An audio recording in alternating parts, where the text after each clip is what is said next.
Break के बाद स्वागत है आपका एक बार फिर से सी न्यूज भारत में। इस वक्त मैं आपके साथ ऋचा सिंह। वक्त हो चुका है यूपी बुलेटिन का। शुरुआत औरैया से होगी, जहां रक्षाबंधन के मौके पर स्कूली छात्राएं पुलिस अधीक्षक कार्यालय पहुंची और एसपी अभिषेक भारती, एएसपी आलोक मिश्रा व सीओ अजीत मल मनोज गंगवार को तिलक कर राखी बांधी। साथ ही बात होगी देवरिया की, जहां मुख्यमंत्री योगी आदित्यनाथ का 29 अगस्त के प्रस्तावित दौरे को लेकर प्रशासन सक्रिय हो गया है। ऐसी तमाम खबरों पर करेंगे विस्तार से चर्चा। औरैया में रक्षाबंधन के मौके पर स्कूली छात्राएं पुलिस अधीक्षक कार्यालय पहुंची और एसपी अभिषेक भारती, एएसपी आलोक मिश्रा व सीओ अजीत मल मनोज गंगवार को तिलक कर राखी बांधी।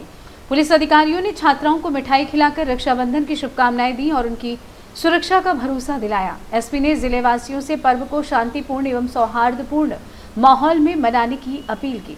राखी बांधी है, क्या कहना चाहेंगे सर? देखिए, आज 27 अगस्त है। कल 28 अगस्त को जनपद औरैया में राखी का रक्षाबंधन का त्यौहार मनाया जाएगा।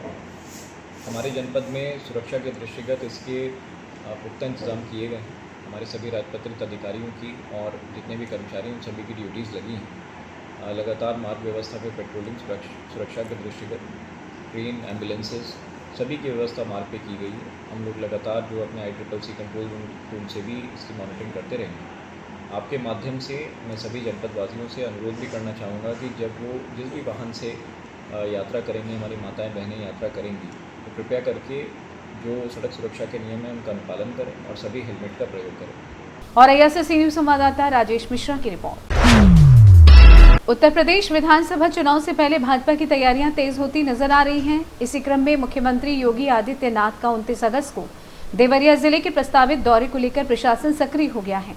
कार्यक्रम के लिए सलेमपुर और भाटपार रानी विधानसभा क्षेत्रों को जोड़ने वाले मार्ग पर मझौली राज के पास मैदान चिन्हित किया गया है, जहां साफ सफाई, समतलीकरण और पंडाल लगाने का काम शुरू हो गया है। मुख्यमंत्री के दौरे के दौरान विभिन्न विकास परियोजनाओं की सौगात मिलने की संभावना जताई जा रही है। हालांकि अंतिम कार्यक्रम और परियोजनाओं की आधिकारिक पुष्टि होना अभी बाकी है। प्रशासन की ओर से सुरक्षा, यातायात, पार्किंग, मंच और बैठक की व्यवस्थाओं को लेकर तैयारियां की जा रही हैं। प्रस्तावित दौरे को लेकर क्षेत्रीय लोगों में भी उत्सुकता बनी हुई है। ये असर क्या है?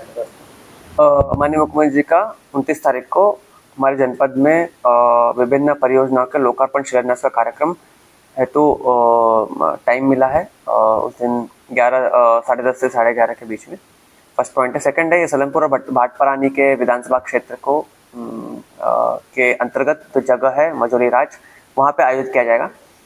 जगह चिन्हित हो गया है और सारी व्यवस्थाएं शुरू हो गई है। पुलिस प्रशासन दोनों साथ मिलकर इसमें लग गई है, फोर्स के एस्पेक्ट से, अलर्टनेस के एस्पेक्ट से और डेवलपमेंट के एस्पेक्ट से भी, और पूरी कोशिश रहेगी कि हम इस कार्यक्रम को सफल बनाएं। देवरिया से सी न्यूज संवाददाता रवि प्रकाश बादल की रिपोर्ट। फिरोजाबाद के खंड विकास हाथवंत में जन कल्याण शिविर का आयोजन किया गया, जिसमें ग्रामीणों को विभिन्न सरकारी योजनाओं की जानकारी दी गई। कार्यक्रम में मुख्य अतिथि के रूप में ARE विमल सिंह शामिल हुए। कार्यक्रम में प्रधानमंत्री ग्रामीण आवास योजना, वृद्धा एवं दिव्यांग पेंशन, निराश्रित महिला पेंशन, किसान सम्मान निधि, आयुष्मान कार्ड, स्वच्छ भारत मिशन, कन्या सुमंगला सहित कई योजनाओं के बारे में बताया गया। इस दौरान गर्भवती महिलाओं की गोद भराई और बच्चों का अन्नप्राशन कराया गया। पात्र लाभार्थियों को आवास पत्र भी वितरित किए गए। तो वहीं प्राथमिक विद्यालय की छात्राओं ने रक्षाबंधन कार्यक्रम में हिस्सा लिया। कार्यक्रम में अधिकारियों, कर्मचारियों और जनप्रतिनिधियों की मौजूदगी रही। कार्यक्रम में वीडियो जितेंद्र बाबू यादव, ABSA सुधीर कुमार गुप्ता, ममता पालीवाल, सुनील यादव और समस्त ग्राम विकास अधिकारी, ब्लॉक के कर्मचारी उपस्थित रहे। फिरोजाबाद से सी न्यूज संवाददाता सनीश कुमार गुप्ता की रिपोर्ट। कोच में ईद ए मिलादुन्नबी का पर्व धार्मिक उत्साह और भाईचारे के साथ मनाया गया। तंजीम गुलामाने मुस्तफ़ा सोसाइटी के तत्वाधान में जीनतुल इस्लाम मस्जिद नई बस्ती से भव्य जुलूस निकाला गया, जो नगर के विभिन्न प्रमुख मार्गों से होकर जामा मस्जिद पुरानी तहसील पहुंचकर संपन्न हुआ। जुलूस में बड़ी संख्या में लोगों ने उत्साह के साथ हिस्सा लिया। जगह जगह लोगों ने जुलूस का स्वागत किया और नगर को आकर्षक ढंग से सजाया गया।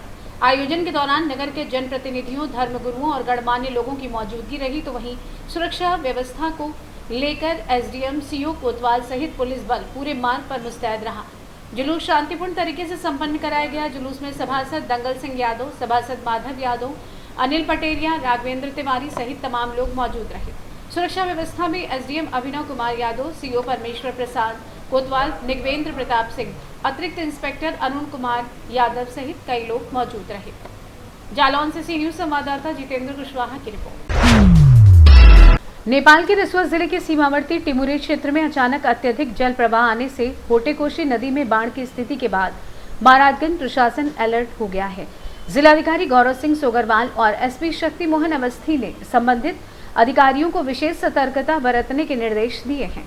नेपाल से बड़े जल प्रवाह के मद्देनजर गंडक और नारायणी नदी के जलस्तर की लगातार निगरानी की जा रही है। डीएम, एसपी और एडीएम ने टेलफॉल के निकट नारायणी नदी के जलस्तर व तैयारियों का जायजा लिया। डीएम ने बताया कि सूचना मिलते ही पुलिस प्रशासन सक्रिय हो गया और 3 ग्राम पंचायतों में विशेष टीमें तैनात कर ग्रामीणों को बाढ़ से बचाव के लिए जागरूक किया जा रहा है। नेपाल की जल प्रलय एक तरीके से जो फ्लैश फ्लड की स्थिति थी उसको हमें सूचना मिली। सूचना प्राप्त करते ही हमारी पुलिस प्रशासन की पूरी टीम सक्रिय हो गई। एसडीआरएफ और पीएसी की टीम के द्वारा वहाँ पे हमारे खासतौर पे जो 3 ग्राम पंचायतें हैं, सोगी, वरवा, शिकारपुर और बतुआ समेत 8 हमारे ग्राम राजस्व गांव हैं, उन सब में हमने पहुंचकर वहाँ पे डुग्गी मुनादी कराई, उन सबको सूचित कराया और अभी भी लगातार हम अंडर वॉच कर रहे हैं। कल रात को भी हमारा जो वाल्मीकि बैराज पे लगभग 1.5 लाख क्यूसेक पानी के आसपास दर्ज किया गया। अभी हमारा वाल्मीकि बैराज खतरे के निशान से नीचे चल रहा है। अभी ऐसी कोई स्थिति नहीं है जो बाढ़ जैसी हो, परंतु चूंकि अभी 3-4 दिन तक लगातार अलर्ट रहने के लिए बोला गया। नेपाल में भी एडवाइजरी उन लोगों ने जारी की है कि वहाँ पे भी अभी अलर्ट के लिए रखा गया है। तो ऐसे में हमारी पूरी टीम भी सक्रिय है क्योंकि नारायणी नदी उसी की त्रिशूली नदी जो कि इसकी सहायक नदी है वहाँ से इससे जुड़ी हुई है। तो ऐसे में एक संभावना बनी हुई है कि वाटर लेवल बढ़े। तो ऐसे में पूरी टीम लगातार ग्राउंड पे रहे। अभी पूरी हमारी टीम कैंप यहाँ पे कर रही है, सारे अधिकारीगण यहाँ कैंप कर रहे हैं। एसडीआरएफ, पीएसी की टीम के साथ साथ एसएसबी की क्यूआरटी टीम है जो कि राहत बचाव के कार्य अगर ऐसे उत्पन्न होते, ऐसी स्थिति आती है तो तुरंत उस पर रेस्पॉन्स कर पाएं। और अभी हमारी मेडिकल की टीम भी आ गई है और जो हमारे 3 ग्राम पंचायतें हैं उन वहाँ पे हम लोग जा भी रहे हैं और वहाँ पे जो हमारे बाढ़ शरणालय हैं, बाढ़ चौकियाँ हैं और जो हमारे राहत के केंद्र बने हुए उन सबका निरीक्षण भी करेंगे और सबको मुस्तैद रहने के लिए बोला गया है और कंट्रोल रूम को लगातार सक्रिय रहने के लिए बोला गया है। अभी क्या स्थिति है सर और किस तरह की तैयारी है? नहीं, अभी देखिए बिल्कुल सोगी वरवा हमारी जो 3 ग्राम पंचायतें हैं और लगभग हमारे 8 रेवेन्यू विलेजेस हैं, 15,000 से अधिक की हमारी जनसंख्या। पहले तौर पर प्रथम दृष्टया जब भी वाल्मीकि बैराज में पानी बढ़ता है या रुआ नाले से पानी आता है तो उनका मुख्य मार्ग से कटान हो जाता है। तो ऐसे में सबसे फर्स्ट रेस्पॉन्स हमारे उन गाँव में है। तो इसीलिए कल भी वो हमारी पूरी टीम वहाँ पे कैंप की और आज भी मैं और एसपी साहब के साथ साथ सारे हमारे अधिकारीगण वहाँ पे जा रहे हैं। ग्राउंड जीरो पे जो तैयारियां हैं उसकी समीक्षा करेंगे और जिस तरीके से नेपाल में त्रासदी हुई है उसको देखते हुए सबको अलर्ट मोड में रखा गया है। पूरी टीम हमारी यहाँ पे सक्रिय है, किसी भी स्थिति से निपटने के लिए हम तैयार हैं। सर वर्तमान में क्या नेपाल के अधिकारियों के साथ बातचीत हो रही है या इस तरह का कोई समन्वय? यस, निश्चित तौर पर हमारे एसपी साहब के साथ भी और हमारे जो वहाँ के सीडीओ साहब बोलते हैं उनको सीडीओ साहब के साथ भी लगातार संपर्क में हैं। हम हैं नवल परासी, रूपंदेही डिस्ट्रिक्ट और साथ साथ हमारे आसपास के जो डिस्ट्रिक्ट्स हैं हमारे कुशीनगर, सबके जिला प्रशासन के साथ संपर्क में है ताकि किसी भी परिस्थिति के लिए हम समन्वित प्रयास से उसका हम मुकाबला कर पाएं और समन्वित प्रयास से इस पूरे त्रासदी में जितना हेल्प हम कर सकें प्रशासन की तरफ से वो हम कर पाएं। महाराजगंज से सी न्यूज संवाददाता गौरव सिंह सोगरवाल की रिपोर्ट। ठाकुरद्वारा नगर में ईद ए मिलादुन्नबी का जुलूस धार्मिक उत्साह और गंगा जमनी तहजीब के साथ धूमधाम के साथ निकाला गया। नगर के साथ ग्रामीण क्षेत्रों से भी बड़ी संख्या में लोग जुलूस में शामिल हुए। हरे सफेद लिबास में बच्चे, युवा और बुजुर्ग हाथों में इस्लामी झंडे और ईद मिलादुन्नबी के बैनर लेकर नाते पाक पढ़ते हुए आगे बढ़े। नगर के बाजारों और विभिन्न मोहल्लों में लोगों ने जुलूस का स्वागत किया। इस दौरान मुस्लिम समुदाय के साथ हिंदू समाज के लोगों ने भी सहभागिता कर भाईचारे और सौहार्द का संदेश दिया। जुलूस में पूर्व विधायक विजय कुमार यादव सहित कई स्थानीय लोग भी शामिल हुए। सलातो सलाम और देश में अमन चैन की दुआ के साथ जुलूस शांतिपूर्ण तरीके से संपन्न हुआ। सबसे पहले मैं 26 विधानसभा क्षेत्र ठाकुरद्वारा और ठाकुरद्वारा के नगर के सभी सम्मानित साथियों को और सभी देशवासियों को मेरी ओर से ईद मिलादुन्नबी की बहुत बहुत दिली मुबारकबाद। यहाँ पर नगर में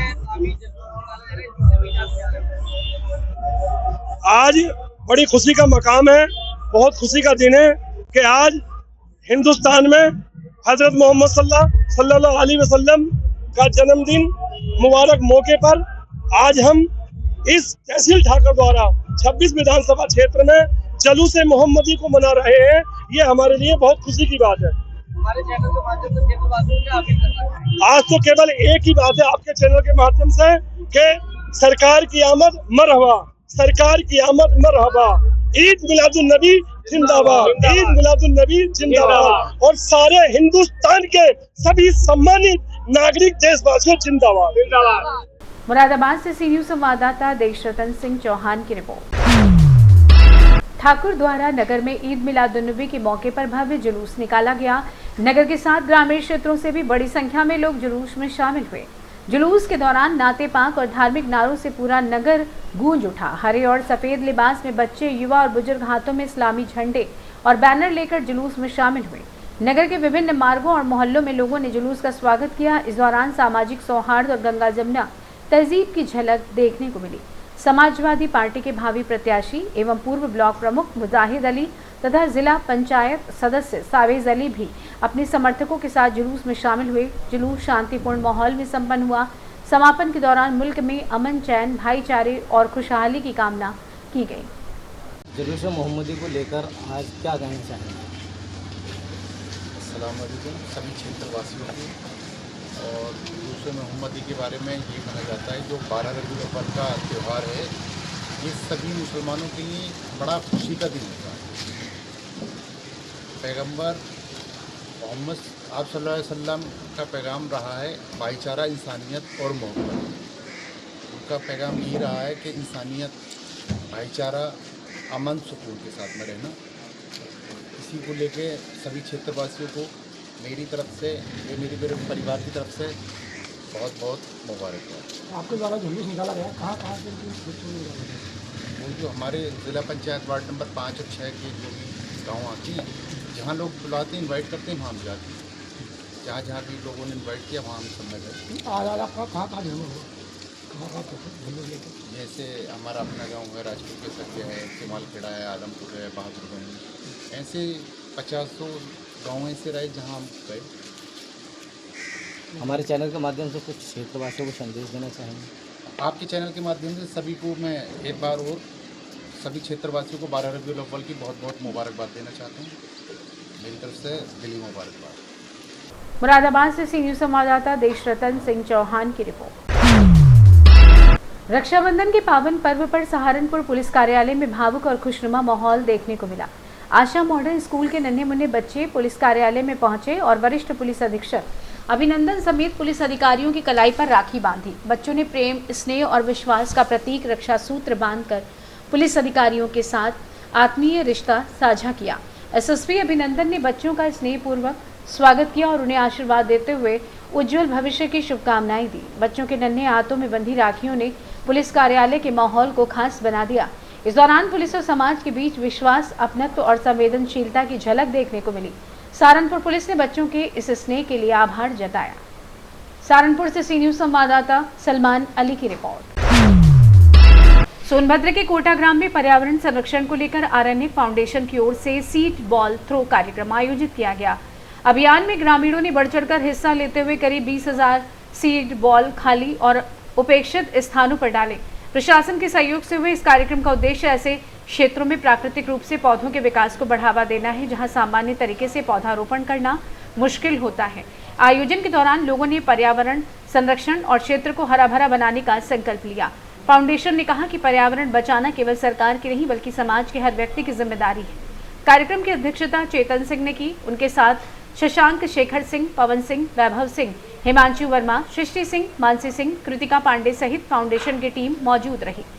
मैं वैभव सिंह हूँ। मैं भी आरण्यक फाउंडेशन का एक कार्यकर्ता हूँ, वर्कर हूँ। और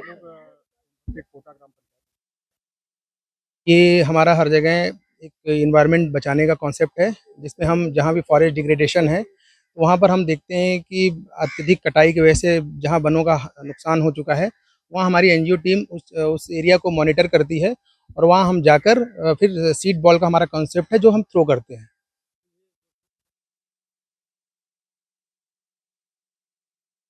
बिल्कुल, मुझे जिला प्रशासन का सहयोग और फिर यहाँ के ग्रामवासियों का सहयोग, इसमें सबसे ज़्यादा सहयोग हमें सोनभद्र के जिलाधिकारी महोदय का और यहाँ एसडीएम ओबरा साहब, रवि पासवान सर का और बाकी अन्य क्षेत्रवासियों का सबका सहयोग मिला, जिससे कि हम अपने इस कार्यक्रम को बहुत सफलतापूर्वक यहाँ पर कर पाए। हाँ, इसकी सुरक्षा के लिए हमारे एनजीओ का एक कॉन्सेप्ट होता है, जिसमें कि हम उसी गांव में पर्यावरण मित्र बनाते हैं, जो कि इन्वायरमेंट फ्रेंड होता है। हम एक उनको बनाते हैं, जो कि हमारे न रहने पर भी ये पेड़, चूँकि हमारा तो है नहीं, वो गाँव वालों का होता है, तो वो गाँव वाले ही उसकी रक्षा करें, हमारा ये कॉन्सेप्ट है। क्योंकि हम हर जगह पर ये काम कर रहे हैं, तो हमारे पास ये बहुत ज़्यादा संभावनाएँ नहीं हो पाती कि हम हर जगह, हर क्षेत्र में जाके उन पेड़ों की रक्षा कर पाएँ। तो हमारे एनजीओ द्वारा ये डिसीजन लिया गया, बेसिकली हमारी प्रेसिडेंट जो है चेतना सिंह जी द्वारा और पूरी टीम द्वारा, कि जो भी गाँव में जहाँ भी हम जाते हैं, वहाँ पर हम एक पर्यावरण मित्र बना देते हैं, जो कि पर्यावरण मित्र 24 घंटा जब भी वो पेड़ उगता है, तो उसकी रक्षा करने की जिम्मेदारी होती है।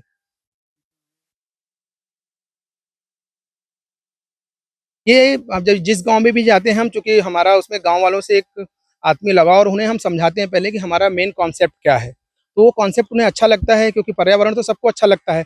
अब पता नहीं वो किन कारणों से वो नहीं सुरक्षित कर पाते, या हो सकता है उनके पास कोई ऐसा स्किल नहीं होता या कोई तरीका बताने वाला नहीं होता, जिससे कोई डेवलप कर पाएँ या इस पे काम कर पाएँ। तो हमारे एनजीओ का बेसिकली यही है कि पहले हम जाके गाँव वालों को समझाते हैं कि हम जो भी पेड़ लगाते हैं, जो कि सर्वाइवल या नेटिव ट्री प्लांट्स होते हैं, तो उसके बारे में उन्हें बहुत अच्छा लगता है।